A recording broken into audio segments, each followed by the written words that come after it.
Good morning, everyone. I'm Karen Curry Parker. Welcome to the Quantum Human Design Coach Forum. I'm so excited. We've had a ton of people join us over the weekend. So if this is your first live event with us, welcome. We have a program every day during the week, during Monday through Friday. On Mondays, we talk about coaching skills. On Tuesdays, we talk about structuring your coaching practice. On Wednesdays, oh my gosh, I'm getting off schedule now. Wednesdays, we talk about uh, actual, oh my goodness, I totally forgot what we talk about. Coaching topics, I think. Anyway, I'll post the schedule below. It's Monday. I'm back in my office after being out of my office for 3 weeks. I'm completely confused about who I am and where I am. I will post for you the schedule.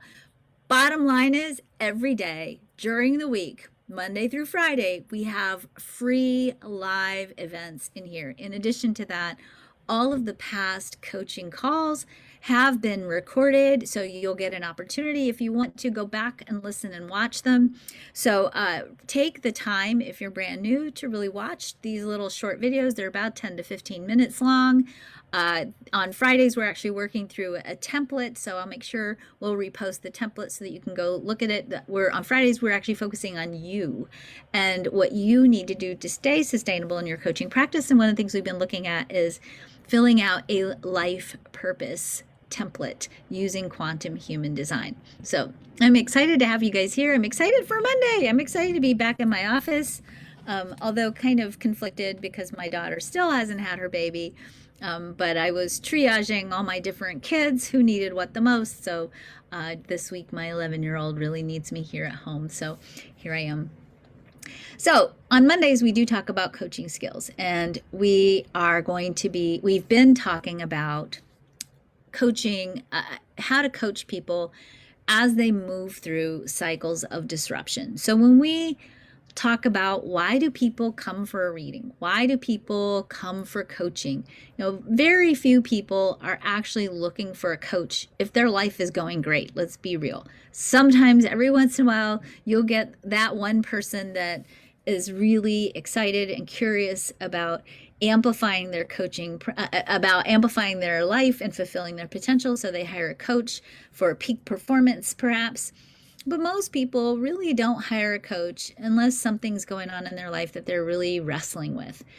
That wrestling oftentimes comes as a result of a process of disruption. Something in their life, whether it's their money, their relationships, their health and wellness, their career path, something in their life is uncomfortable. And it maybe has become uncomfortable because something cataclysmic has happened, and that's not your client failing, that's not your client screwing up or getting it wrong. Those cataclysmic events are essential to helping us redefine our personal narrative and ultimately to oftentimes serve as the triggers or the catalysts, if you will, for our own growth and expansion. When we go through a disruption, it kicks us out into a state in our life where we start to wonder, who am I? I'm not who I used to be anymore. But I don't know who I am now. And your role as a coach, and we've been talking about this in the last few videos on Mondays, your role as a coach is to help your client redefine who they are so that they craft a new narrative that's big enough, that's bold enough, that's powerful enough to call them forward out of this disruptive cycle and move them into a process of expanding on the story that they tell about who they are and expanding on the potential for them to really fulfill their full potential. So last week we talked about essential things that you have to be giving your clients as they go through the void, things you can do for your clients, help them access, things that you can help them tap into to give them the support while they're sitting in this state of, well, who am I now? You will have to support your clients when they're in this void process because they're vulnerable when they're in the void. They're vulnerable to going back to doing things the way they did before. When we sit in the void, we're uncomfortable. It's that's getting out of our comfort zone, if you will, and it's moving out of that comfort zone that really pushes us into redefining the narrative we tell about who we are. You don't want them to get so scared or so lost that they go back to what was comfortable. The goal is to give them something bigger, something more true, something more aligned with who they are. And this is really where human design, quantum human design, is such a beautiful tool to have in your coaching toolbox, because quantum human design gives you a very specific Rolodex, if you will, of the archetypes that this person is exploring as part of their soul curriculum, and how you can give them a new vocabulary that they can then use in crafting a bigger, bolder, stronger, more aligned, more expansive narrative that can call them forward. Today, we're going to talk about another skill set that you can use, that you can have as a coach, that can really help your clients literally write a new narrative that's going to support them in growing into a bigger, bolder, more beautiful, more aligned, more fulfilled experience of who they are. We're going to talk about the power of literally storytelling and creativity, and why creativity and giving your client a creative job, if you will, or a creative goal can actually help them break free from fear and doubt and tap into a more expansive state of creative expansion and potential fulfillment.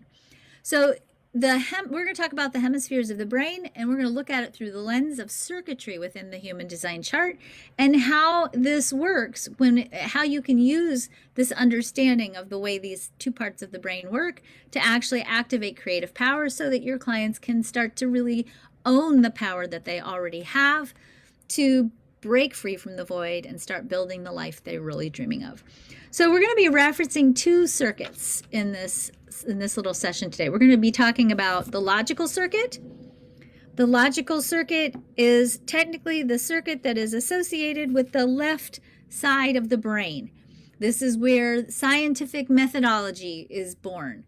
It is the process of crafting a hypothesis and then verifying and validating whether that hypothesis is indeed true, measuring the results of your experimentation, finding the patterns if there are any, and building a tale of what's possible, a narrative of what's possible based on the statistical likelihood that a pattern is going to be repeated over and over and over again. So logic is all about experimentation, exploration, possibilities, and patterns. And ultimately, the full expression of logic through the 731 is the communication of how we organize ourselves around patterns. There's something else that logic is also associated with, and that's fear and doubt. If you go back and you think about the scientific method, the scientific method starts with the need to prove something. And that proving something via the scientific method really can trigger in ourselves fear and doubt. You're supposed to be doubtful of data in the logical circuit, because it's the doubt that feeds the construction of the experimental process, right? We have to experiment with it to see whether it's true or not. But what happens a lot of times is, in our own personal experience of our logical circuitry, instead of doubting data and needing to prove data, we have a tendency to doubt ourselves. And so what happens is, when we start to use reasoning, or we start to explore patterns of choices and behaviors, and we want to change those patterns, what happens a lot of times is, instead of us changing the patterns, especially when we're trying to mental our way through it, what happens instead is we start to trigger fear and doubt in ourselves. So when we try to really reason our way out of changing a narrative, a lot of times we get trapped in the fear and doubt. I can't do this. I don't know if it's possible. I don't have what it takes. I'm not brave enough, strong enough, whatever. We trigger that narrative of fear and doubt, and then we get stuck in a pattern that has a tendency to keep on repeating itself. Stories and storytelling actually have a tremendous amount of power to change our reality and to break us free out of old limiting patterns. So we're going to look at a second set of circuits here, or this is the sensing circuit. The sensing circuit, which is also a collective circuit like the logical circuit, is a very emotional, creative part of the chart. The sensing circuit is literally where miracles happen. It is a pattern-breaking circuit. The things that happen in the sensing circuit defy our expectations. They defy our patterns oftentimes, and they stretch the boundaries and the edges and the limits of the human condition. This is where we push against old stories and we ask the question, well, what else is possible? And we add to that story through experiences. These are experiences that cause us to break free from the patterns of the past and ultimately craft a new narrative. Storytelling is a strong part of the sensing circuit. In fact, there are several gates in the sensing circuit that have at their heart the theme or the archetype of the storyteller. The sensing circuit, as I said, defies logic. It's miraculous. Stories and experiences set the emotional tone and the narrative that determines what we attract and what we believe is possible. And if you have been following along with us on Thursday when we've been going through the process of manifesting or creating by human design, we've been talking about how the emotional solar plexus and the emotional energy that's generated there is a vibrational frequency that calibrates what we attract into our life experience. So this sensing circuit, when I say it's creative, it's not just creative in the way that we think of like art and music. It's also literally the circuit that based on the emotional solar plexus that has at its heart the emotional frequency, building emotional frequencies through storytelling that can shift and change the narrative and consequently shift and change the direction for where we're headed. Mammals, that's us, we're mammals. We're bilaterally symmetrical. Mammals are bilaterally symmetrical. And what scientists know is that what happens on one side of the body has the potential to affect the other side. So if you look at the brain is actually bilaterally symmetrical a little bit, not completely, but it's bilaterally symmetrical. If I was a physical therapist, let's go back to the statement, what happens to one side of the body has the potential to affect the other. If I was a physical therapist, which I'm not, and I'm working with a client that say maybe has issues with range of motion in their shoulder, one of the things that scientists have found out is that if you have your client put their focus on the healthy shoulder and the range of motion on the healthy shoulder, so if they really pay attention to my shoulder is healthy, it's got a full range of motion, it's strong, it can hold my grandchild, up on my hip. When you've got a strong and healthy shoulder and you're focusing on that focus on the healthy shoulder actually can improve the range of motion on the damaged shoulder. The focus on what's working on one side of the body can actually increase the potential of healing on the injured side of the body. Now, the same is true for the brain. If we're trying to tackle changing patterns and behaviors with the left side of the brain and we just keep bumping up against fear and doubt and fear and doubt and fear and doubt and defaulting back into the old program, it's a very difficult wet path to try to heal old patterns by using the left side of the brain, because that's a part of the brain that when it's stuck in a fearful doubt-based pattern isn't really working. It's kind of like that damaged shoulder, right? It's not brain damage per se, but it's something that's happening in that left side that's not ideal or optimal. If rather than trying to reason our way through fixing the old pattern in our left side of the brain, we shift our focus over to the right side of the brain. This is where the sensing circuit lives. And we start to explore storytelling, creative self-expression, emotional energy, imagination, and dreaming. And we look at what's working over here. What story are we telling over here that's really feeling good and right and aligned? What we see is the power of the right side of the brain gives us an ability, when we're focusing on that right side, it gives us the ability to actually transcend the fear and the doubt. So, as I said, reasoning increases fear and doubt and shuts down our creative response. When we instead focus on the right side of the brain where we have our storytelling energy or the sensing circuit, what we get is a new way to redefine ourselves, to transcend and break free from the doubt and the suspicion and the self-doubt. And we begin the process of, in a very creative, emotional, imaginative, dreamy way, craft a new story that can begin to replace the old patterns and habits and narratives that we're holding on to. So one of the things that I use as a tool that I use in my coaching practice is I actually literally use the power of storytelling and or art as a tool to really help people break free from old narratives that are keeping them stuck in patterns of self-doubt and fear. So when we are looking at our clients who are sitting in the void, our clients who are sitting in the void and struggling with fear and self-doubt, if we give them the task, if you will, the job of a creative assignment of writing a new story, a new narrative, making an art project, writing a poem, doing some kind of a creative self-exploration around their human design chart, we start to give them a new way to break out of patterns and a new way to reframe the way in which they perceive themselves or think about themselves. So I'm actually going to give you guys a job or a story. So I want you to think about your human design type. And I want you to think about, what narrative are you telling about your type? And there's a lot of narratives in human design types. And actually, frankly, I think a lot of narratives that are not so great, a lot of narratives that are not necessarily super empowering. So let's talk about projectors for a second. You know, there's a lot of narrative in traditional human design about projectors are bitter, they're burned out, they're exhausted, they can't do anything, they're struggling with money. That's a narrative that oftentimes, because that's the narrative, we tend to buy into, right? And we hold on to that narrative. And of course, you know, where you put your energy and attention is where you get growth and results. If you're starting to focus on a narrative of being disempowered and not being able to tap into power because you have to sit and wait and hope that somebody someday is going to see you, and that in the process of waiting, you cultivate energy and you cultivate a sense of self-worth so that maybe when they see you, it'll be the right invitation that's a reflection of your true value and it'll bring you money.